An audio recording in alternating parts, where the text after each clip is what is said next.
하나님의 말씀 갈라디아서 5장 16절부터 26절까지 말씀 봉독을 하겠습니다. 내가 이르노니 너희는 성령을 좇아 행하라. 그리하면 육체의 욕심을 이루지 아니하리라.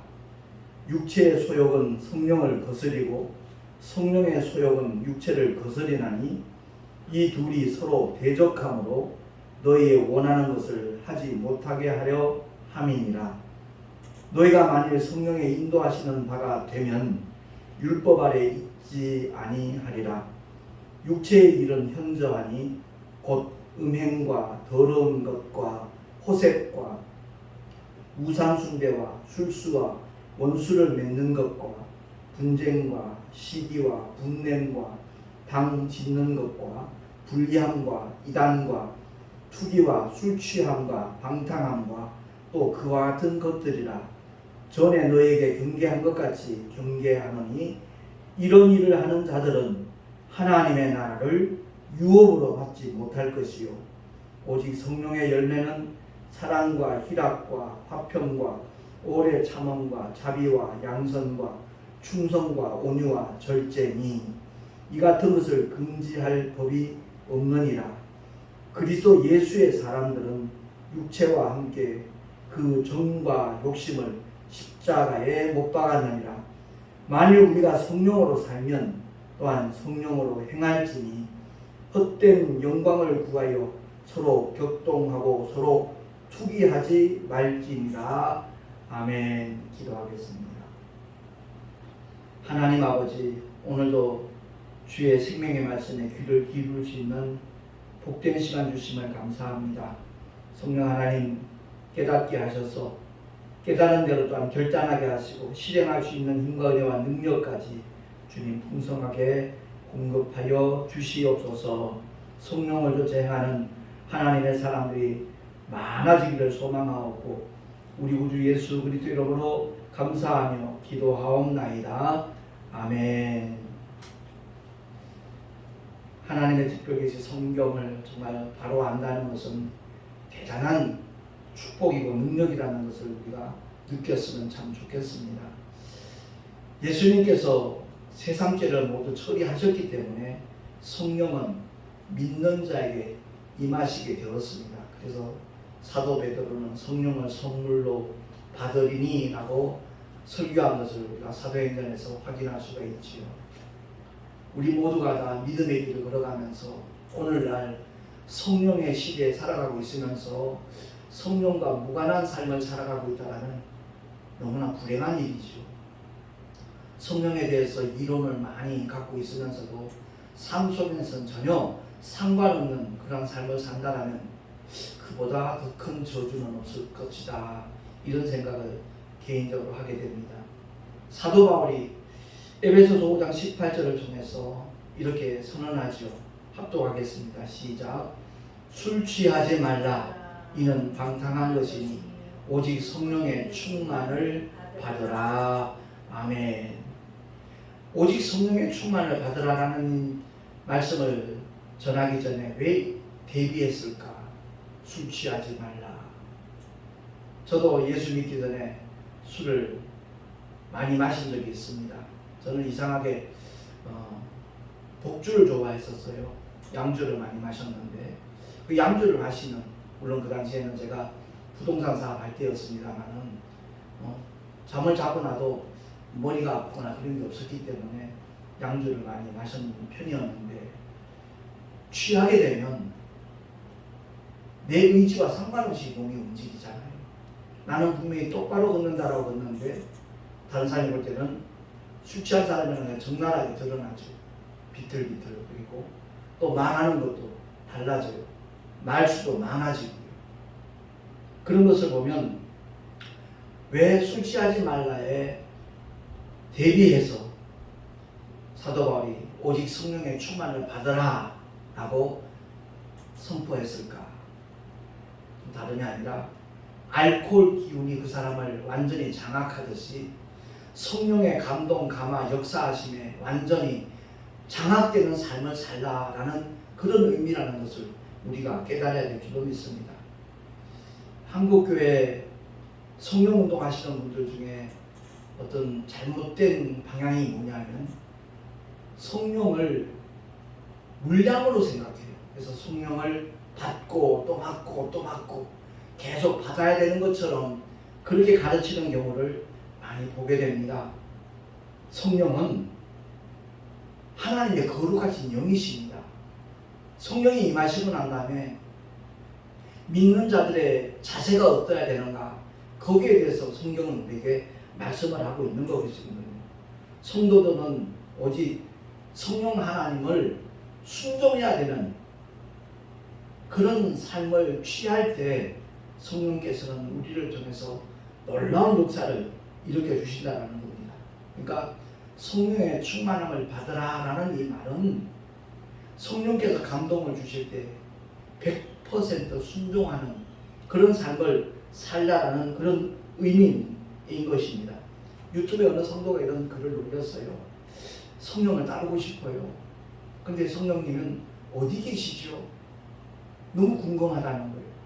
알고 싶다는 거예요. 제가 이 칠판에 우리 인간의 요소에 대해서 영혼, 유고를 이렇게 써놨습니다. 근데 영은 오직 하나님의 영이 임할 수 있는 것이요.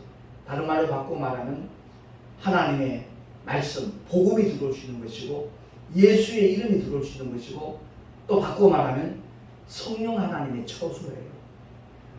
성령께서 임하시는 것은 영혼, 육 가운데 영 속에 임하시는 겁니다. 근데 영 속에 임하시고 난 다음에 우리가 이 세상 살아가면서 복음을 만나기 전에 우리는 항상 육으로부터 모든 정보를 얻었어요.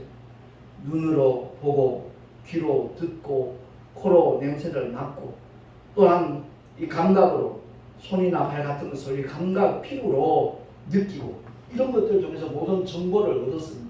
그러니까 우리 육체는 모든 정보의 통로였어요. 그것을 보고 내 느낌에 따라서 내가 행동을 했거든요. 이렇게 육체에 의해서 모든 정보를 얻던, 다른 말을 바꿔 말하면 육체를 통해서 혼이 모든 것들을 이렇게 결정을 하는, 선택을 하는 그런 삶에 우리는 젖어왔습니다. 그 시대는 분명히 복음을 만나기 전이니까 영이 죽은 상태란 말입니다. 영이 죽었다는 얘기는 소멸했다는 그런 의미가 아닙니다. 창세기에 에덴 동산에서 선악과를 먹는 날은 정령 죽으리라 하나님이 말씀하셨는데 선악과를 따먹고 난 다음에 아담과 하와가 죽지 않았습니다. 거기서 죽는다는 말씀은 영의 기능이 완전히 마비가 된다는 겁니다. 다른 말로 바꿔 말하면 하나님과의 관계가 완전히 두절된다는 얘기입니다. 차단이 된다는 것이죠. 그래서 지금 예수 믿는 사람과 믿지 않는 사람의 차이점이 뭐죠? 예수 믿는 사람은 예수의 보혈로 죄사함 받았기 때문에 예수의 이름을 믿음으로 말미암아 하나님의 약속대로 그 영이 다시 살아나서 하나님의 자녀되는 권세를 가진 신분의 사람들이고, 여전히 복음을 거부하는 사람들은 그 영이 기능이 마비된 상태, 하나님과 전혀 상관없는 그런 상태로 있는 거거든요. 그런데 이 세상 살아가는 데 조금도 지장이 없는 겁니다. 왜? 혼과 육만 있으면 공부도 할 수 있고 느낄 수도 있고 뭐 모든 것을 다 경험할 수 있으니까, 선택할 수 있고 행동할 수 있으니까 상관이 없습니다. 그런데 언젠가 한 줌의 흙으로 돌아가는 순간이 있다는 거죠. 그래서 한 줌의 흙으로 돌아가는 순간에 그 영 속에 복음을 통해서 죄사함을 받고 하나님이 약속하시고 보내주신 성령이 임하신 사람은 거룩한 영혼이 되기 때문에 주님이 약속하신 대로 예비하신 그 영원한 아버지의 집 천국으로 들어갈 수 있지만, 하나님의 사랑과 은혜를 끝까지 거부하고 외면한 사람들은 그 영이 마비가 됐다는 얘기는 죄를 그대로 가지고 있다는 겁니다. 그래서 그 죄 때문에 천국에 도무지 갈 수 없는 존재가 되었다는 것이죠. 하나님의 아들이 이 땅에 오신 목적은 다른 것 없습니다. 한마디로 요약을 한다면 성령을 보내주시기 위함입니다. 근데 성령 하나님은 거룩하신 하나님의 영이시기 때문에 죄 있는 자와는 함께 하시지 못하죠. 그 죄의 문제가 처리되기 전에는 결단코 그 사람의 영 속에 성령님이 임하실 수가 없는 겁니다. 그래서 우리가 신앙생활하면서 가장 헷갈려하는 문제, 오해하는 문제, 바로 성령 하나님과의 관계거든요. 그 성령 하나님은 예수의 보혈을 믿고 죄사함 받은 영혼이면 누구든지 영접할 수 있는 자격 조건이 갖춰졌기 때문에 선물로 임하시는 겁니다. 그래서 성령이 임하시고 난 다음에 우리가 어떤 감각적으로 그분을 느끼려고 할 것이 아니라 하나님의 진리의 말씀, 생명의 말씀이 어떤 것인가, 그 말씀에 대하여 온전히 무장을 할 때 성령을 다른 말로 바꿔 말하면 진리의 영이라고 했잖아요. 율법도 하나님의 말씀이고 복음도 하나님의 말씀인데 성령을 율법의 영이라 말하지 않습니다. 율법은 죄를 깨닫게 하는 하나님의 정죄의 법이기 때문에, 달리 표현하면 죄와 사망의 법이기 때문에 그 죄와 사망의 법 안에 있는 사람에게는 성령이 임하실 수가 없는 겁니다. 그 정죄를 받고 나는 죄인이구나, 그렇기 때문에 내게는 메시아가 필요하다, 구세주가 필요하다 하고 복음 앞으로 나온 자들은 누구든지 죄사함을 받고 하나님께서 말씀하신 대로, 약속하신 대로 예수 이름으로 보내심을 받은 성령 하나님이 임하실 수가 있게 되는 겁니다. 그래서 성령에 대해서 정말 오해하지 않았으면 참 좋겠다는 마음이 늘 제 마음속에 있습니다. 주님이 분명하게 말씀을 하셨잖아요. 요한복음 14장 16절 17절 말씀 한번 합독하겠습니다. 시작. 내가 아버지께 구하겠으니 그가 또 다른 보혜사를 너희에게 주사 영원토록 너희와 함께 있게 하시리니 저는 진리의 영이라. 세상은 능히 저를 받지 못하나니 이는 저를 보지도 못하고 알지도 못함이라. 그러나 너희는 저를 아나니 저는 너희 속에 계시겠으니라. 아멘. 이 말씀을 바로 깨닫고 느꼈으면 좋겠어요.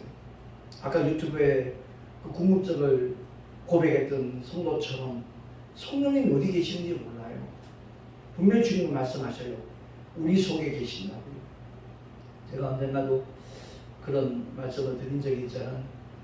물론 기도의 훈련을 위해서는 주여 삼창도 필요하고 통성으로 기도하는 것도 필요하고 정말 큰 소리로 기도하는 것도 필요하지만 이 진리를 깨닫고 터득한 사람들은 그런 부분들이 조금 우스꽝스럽게 느껴질 거예요. 왜냐하면 주님은 내 곁에 계신 것도 아니고 내 안에 와 계셔요.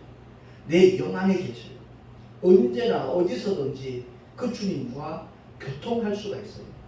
이 말을 오해하는 사람들은 저도 기도하는 마음으로 살아요. 아니요, 그거하고 달라요. 그 차원이 아니에요. 끊임없이 내 안에서 감동을 주시고 깨닫게 하시고 인도하시던 주님을 삶의 현장에서 그대로 느끼는 사람은 늘 행복합니다. 늘 기쁩니다. 그 은혜를 누릴 수 있는 하나님의 사람들이 될 수 있기를 예수 이름으로 축원합니다.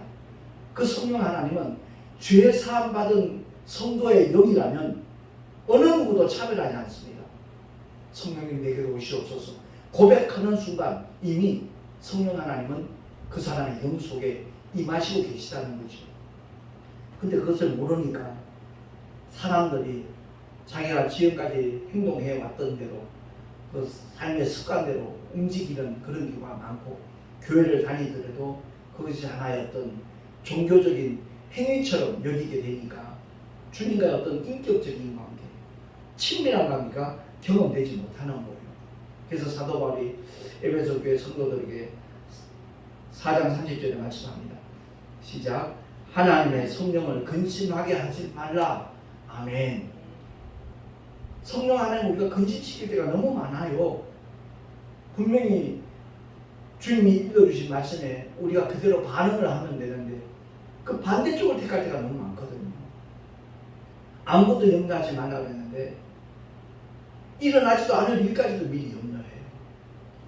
그게 마귀가 좋아하는 일이라는 것을 아마 느끼지 못하는 것 같아요. 그러니까 습관적으로 그러겠죠. 분명히 성령 하나님께서 우리에게 주시는 감동대로만 따라간다면 근심할 건덕지가 없어요. 불안할 이유도 없고 두려워할 것도 전혀 없고요. 언제나 주 안에서 평안함을 누리고 주님이 주시는 소망으로만 가득 채워지니까 삶의 자리가 세상의 관점으로 볼 때는 초라해 보이고 참 비참해 보일 수도 있을지 몰라요. 그러나 그 사람은 끊임없이 하나님이 주시는 평강 속에 기쁨으로 살아가거든요. 우리 모두가 이러한 은혜를 누구보다도 사모할 수 있기를 예수 이름으로 축원합니다. 더더구나 데살로니가 교회 성도들에게 사도 바울이 이와 같이 말씀하잖아요. 5장 19절 시작. 성령을 소멸치 말며. 성령은 하나님이신데 성령을 어떻게 소멸하겠습니까? 이 말씀의 의미는 성령께서 우리에게 주시는 감동을 외면하지 말라는 얘기예요. 무시하지 말라는 거예요. 성령 하나님께 주시는 감동을 따라 움직이기만 하면 놀라운 기사와 이적을 경험하게 될 것이라는 것을 사도 바울은 말씀하고 있는 겁니다. 제가 11년 전에 목회자 복음학교 참석했다가 내 옛사람을 십자가에 못 박았다는 고백을 여러 번 한 적이 있는데 이걸 어떤 개념으로 생각하는 것 같아요. 그냥 생각으로 그랬을 것이다 이렇게 여기는 분들이 없잖아 있는 것 같아요. 허물과 죄로 죽었던 우리 옛사람을 십자가에 못 박는 실제적인 경험이 주어졌을 때 그 사람의 신앙생활의 주체는 더 이상 그 사람이 아닌 성령 하나님이 될 수 있다는 거죠. 저도 24년 동안 아주 내 열심으로 목회 정말 부지런하게 했어요. 그런데 그때 내가 경험하고 느꼈던 일들하고 정말 나 옛사람 십자가에 못 박았다라고 선포하고 오직 성령 하나님이 주시는 감동을 따라 내가 어찌하든지 순종하리라 결단했을 때 그 이후의 삶하고는 분명히 다릅니다. 내가 너무나 그것을 정말 기뻐하고 감사하는 그런 삶이기 때문에 목회 현장이 참 빈약하고 초라하고 그럴지 모르지만 택시 안에서 만난 손님들에게 목사님은 굉장히 편안해 보이고 굉장히 행복해 보여요. 그런 얘기를 참 많이 해요. 이 택시 운전이 분명히 힘든 일이면 틀림없는데 몸이 괴롭고 그럴 텐데 목사님에서 그런 걸 느끼지 못한다는 그런 얘기를 참 많이 들어요. 그게 사실이거든요. 왜?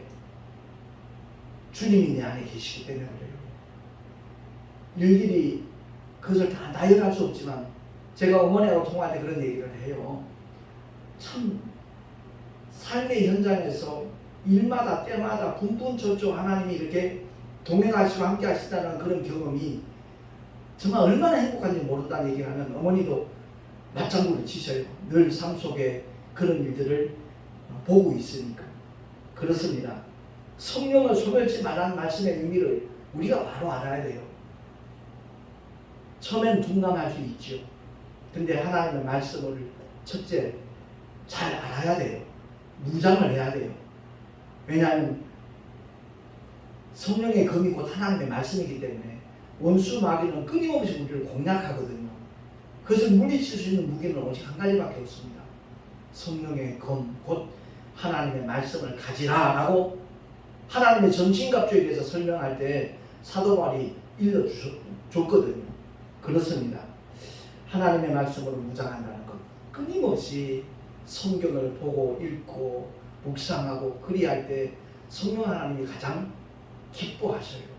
그리고 그 말씀에 참된 의미가 무엇인가 하는 것을 알게 하시고 깨닫게 하시고 또한 누리게 하시는 분이 역시 성령 하나님이십니다.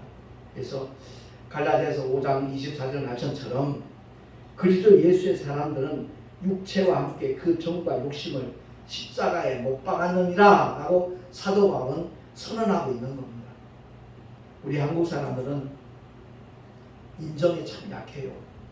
제가 감리신학을 하다가 새 학기를 마쳤을 때 신생감리교회 청무회 목사님이 제가 신학교 동기인데 그때 뭐 그 동기들은 다 알죠. 제가 얼마나 열심히 공부를 했고 항상 1등을 했었어요. 새 학기 동안. 그러다가 뭐 돌아가신 저희 선친이 전화를 하셨어요. 지금 굉장히 그 사업에 동업자 때문에 곤욕을 치르고 있는데 자칫하면 감옥에 갈 수도 있겠다라는 얘기를 하시는 거예요. 그러면서 그 격리 보는 자매가 그 동업하는 사람들이 동업하는 그 사장이라는 사람이 자기 사람으로 자기 여자로 만들었다는 거예요. 그래서 장부를 다 조작을 해가지고 꼼짝없이 당하게끔 그렇게 장부를 만들었기 때문에 네가 좀 도와줘야 되겠다. 육신의 아버지도 못 도와주면서 무슨 영의 아버지를 하느냐. 그렇게 표현하는 바람에 그게 제가 넘어간 거예요. 그래서 2학년 1학기를 마치고 난 다음에 휴학기를 냈어요. 휴학기를 내고 난 다음에 아버지 그 사무실에 가서 그 모든 장부를 전부 다 제가 갖고 와서 처음부터 다 하나하나 살펴보기 시작했거든요. 제가 이제 상고 출신이다 보니까 그런 데 대해서는 누구 못지않게 명쾌하게 이렇게 규명할 수 있어서 그 맡아서 이제 제가 처리를 했지요. 한 달 만에 다시 다 정리를 해가지고 그 천사장이라는 사람한테 그 장부를 내가 요약하고 정리한 것을 아버지와 같이 이제 만났어요. 만났더니 김 회장 아들이니까 아버지 유리하게끔 만들었겠지. 이런 식으로 한마디로 딱 무시하는 거예요.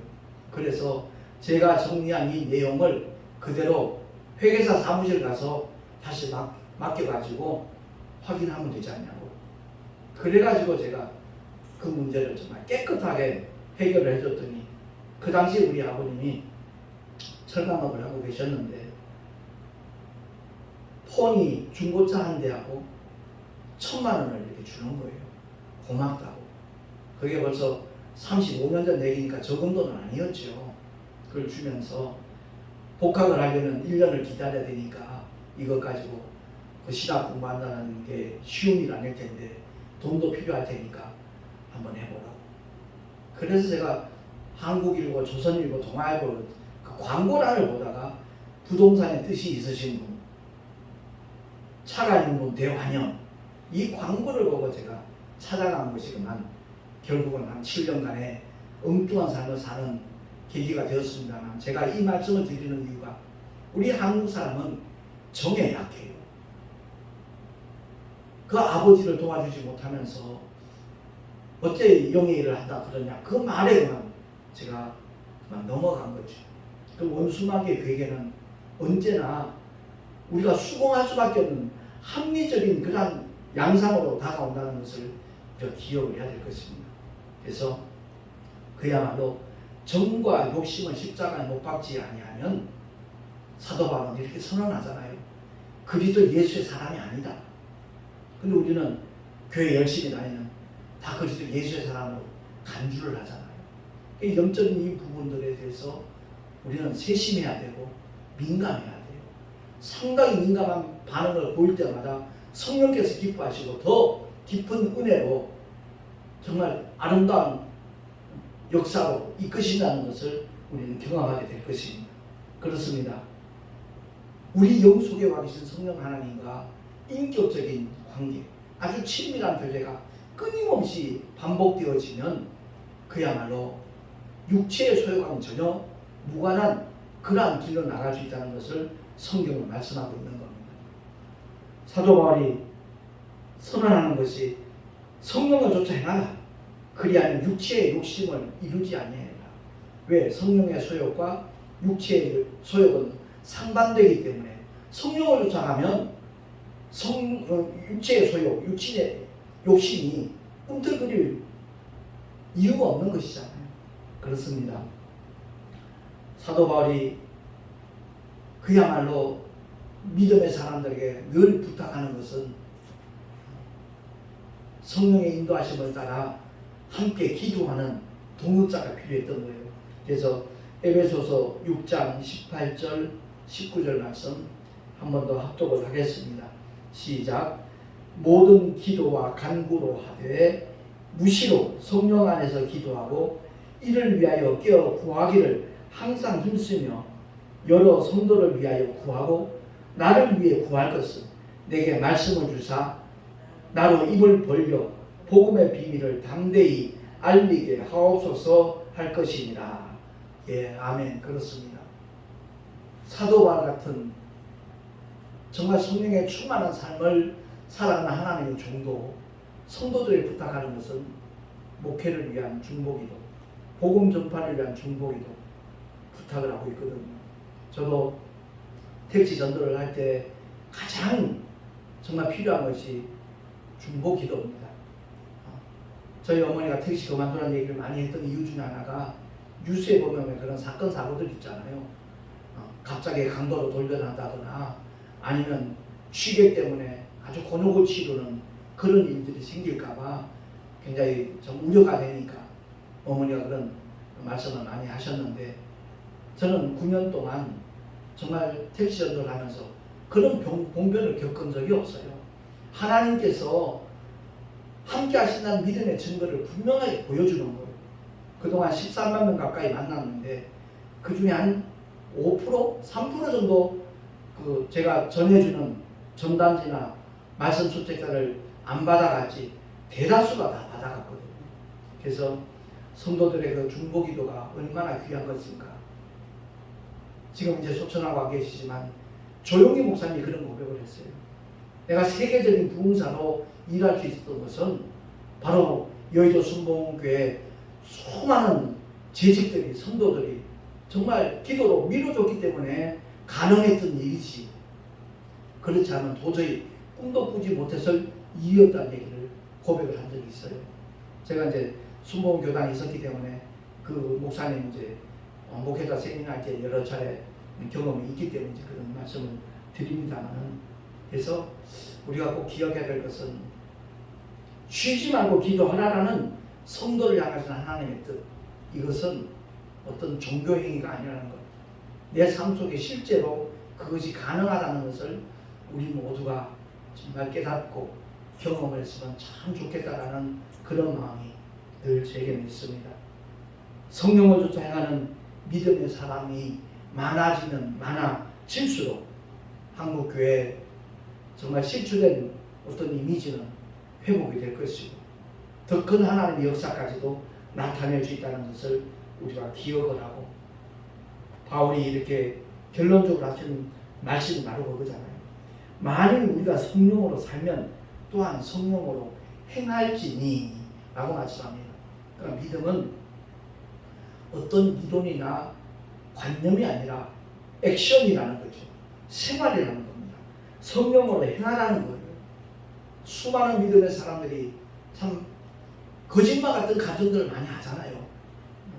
급하고 강한 바람같이 그 멜테리의 선교 팀들의 그 간증도 제가 여러 번 말씀드린 적이 있지만 서점에 가서 사볼 수 있으면 꼭 사봤으면 좋겠습니다.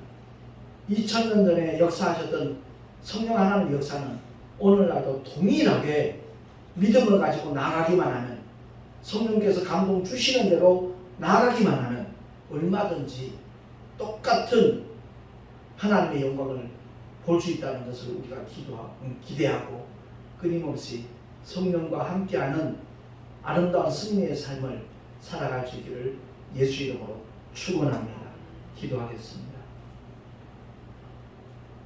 하나님 아버지 감사합니다. 성령 하나님은 결코 이론이 아니라는 것을 우리 모두가 깨닫기를 원합니다. 진실로 인격적인 관계가 온전히 이루어질 때 내 안에 와 계신 성령 하나님께서 감동 주시는 대로 순종만 하면 예전에 한 번도 경험하지 못했던 주님의 놀라운 기사와 이적을 분명히 보게 될 것이고, 일마다 때마다 하나님께서 예비하신 복과 은혜를 누리게 될 줄로 확실히 믿습니다. 존귀하신 하나님 아버지, 우리 믿음의 사람들이 더 이상 종교 행위가 아니라 삶의 현장에서 실제로 주님과 함께하는 그러한 삶을 펼쳐나갈 수 있도록 주님 역사하시고 인도하여 주시옵소서. 우리 구주 예수 그리스도 이름으로 감사하며 기도하옵나이다. 아멘. 교회 소식 주보를 참고하시기 바랍니다.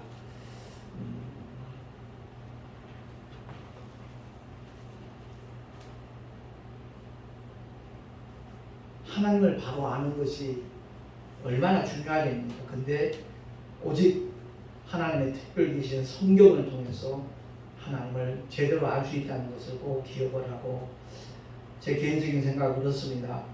하나님의 특별 계시 성경을 알자 연속으로 시리즈로 설교를 하고 있습니다만은 정말 우리 신앙생활에 좋은 밑거름이 됐으면 참 좋겠다라는 그런 바람이 있습니다.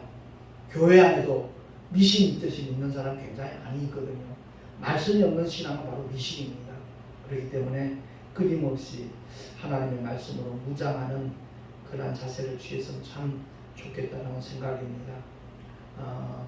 8월 둘째 주간에 8월 15일부터 17일까지 우리 동선호회 하기 수양회가 계획되어 있습니다. 함께 기도해 주셔서 우리 목사님들이 정말 영육 간에 새로운 힘도 얻고 힐링도 되고 더 단합해서 하나님의 놀라운 역사를 일으키는데 앞장설 수 있는 그런 주님의 십자가의 정의 군병들이 될 수 있도록 중보 기도해 주시면 대단히 감사하겠습니다. 드린 힘을 위하여 잠시 기도하고 축도로 예배를 마치겠습니다. 거룩하신 하나님 아버지 감사합니다. 하나님께로 돌아온 표로 11조와 헌물을 드린 손길들이 있습니다. 주님 기쁘시게 흠양하여 주시고 주의 영광을 위하여 아버지의 뜻이 펼쳐지는 일에 주님 아름답게 사용하여 주시옵소서. 드린 손길들마다 복된 삶이 펼쳐질 수 있도록 성령님 역사하여 주시되 진리 가운데 행할 수 있는 하나님의 사람들이 다 되게 하여 주시옵소서.